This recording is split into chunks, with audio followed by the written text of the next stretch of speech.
Hi guys, so today I'm going to talk to you about my 5 favorite books that I've read this year in 2021. And I think I'm going to do them in the order of favorites. So my first favorite book that I read this year was Hunt, Gather, Parent by Micheline Doucleff.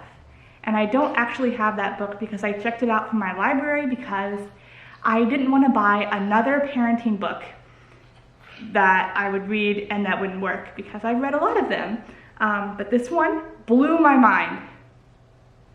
I could make a whole video about it, but we've made several positive steps toward reclaiming joy and unity in our family. And if you have read no parenting books, or if you've read all of them, you need Hunt, Gather, Parent.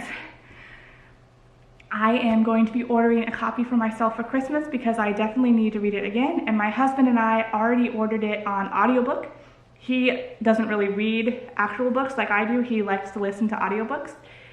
So we're listening to it together so that we can be on board to this revolutionary way of parenting like a hunter-gatherer.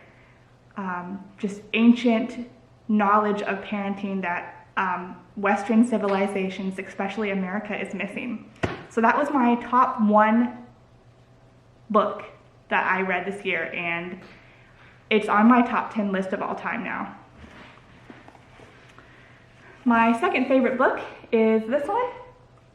It's Deep Simplicity by Emily Darnell, and this book is about abiding in Christ, about just resting in His truths, trusting in Him, and just digging through the depths of His knowledge and just filling your heart and your soul up with it. It's meditations on abiding in Christ. And I actually know the author. She goes to my church. But did you need something? Okay.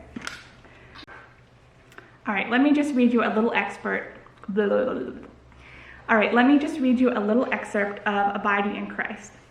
The nature of the Christian life is to grow, to become more fully who we are in Christ, to be further conformed to the image of Christ. He awakens us to this new life, active and flowing and flourishing, not at all static and stale. There is always more to know.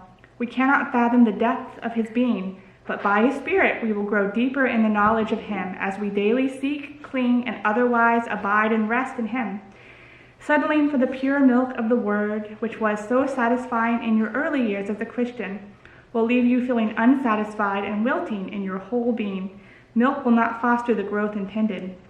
Contrary, the abiding life will be fruitful, despite earthly limitations, and flourishing inwardly as spring blossoms respond to spring rains and sunshine. We can be led into the steadfastness of Christ, finding strength for the journey.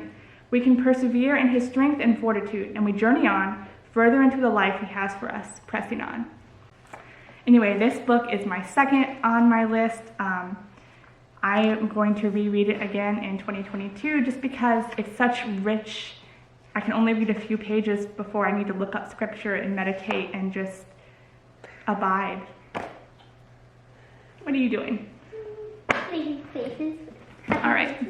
My third book on this list is a completely different genre. It is fantasy or science fiction, and it is Mistborn by Brandon Sanderson. We listened to the first 3 audiobooks on my husband's Audible account in the evening, and it's just such amazing fantasy and it had such life in it. Like, you know how you read really good fantasy and it has really good characters, but the world building sucks, or the magic system sucks.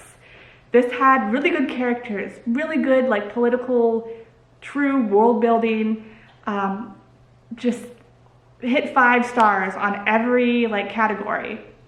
And I don't see how he comes up with his plots and everything, but it was really good. My husband's currently listening to the next 2 books in the Mistborn series, which are set 300 years later, and he's been telling me about it, but I haven't had a chance to listen in on him with him. So the last 2 books, can you go somewhere else? You can sit, but just don't sit right next to me. So my last 2 books are kind of number 4, they're equal. So that is Countess Kate by Charlotte M. Young. This is an author who was born in 1823 and lived until 1901. And she wrote like a lot of really good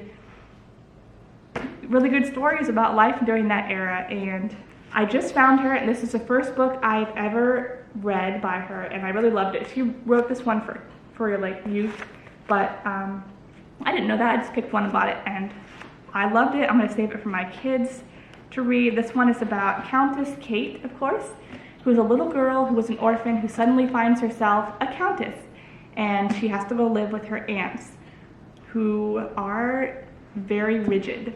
That's all I'll say about it, but it's really good. And then we have gut and psychology syndrome, which has changed my health journey just overall, like completely. This is where Hunt, Gather, Parent is about parenting from the hunter-gatherer perspective.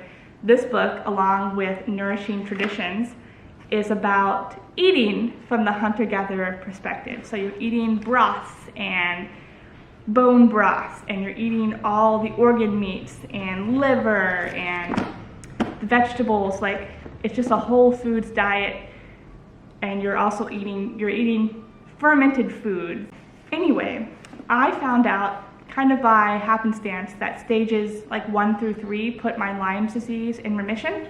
So I've been using this book to try and heal my gut, my Lyme's disease, and all of that good stuff, and just learning more about how our bodies respond to food and how to nourish myself.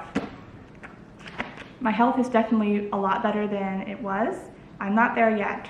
I just went through the first 6 stages of the GAPS diet, and I'm now on the full GAPS diet, which I plan to try and do for 2 years like she suggests. And then we'll try adding back in some potatoes and some grains and rice, and we'll see how I do.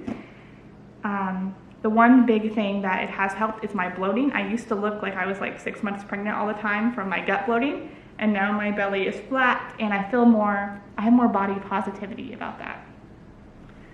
So yeah, that was 5 books I read in 2021 that I really liked, and let me know if you read any of these and what you thought. I'll see you guys later. Bye. Bye. Happy face.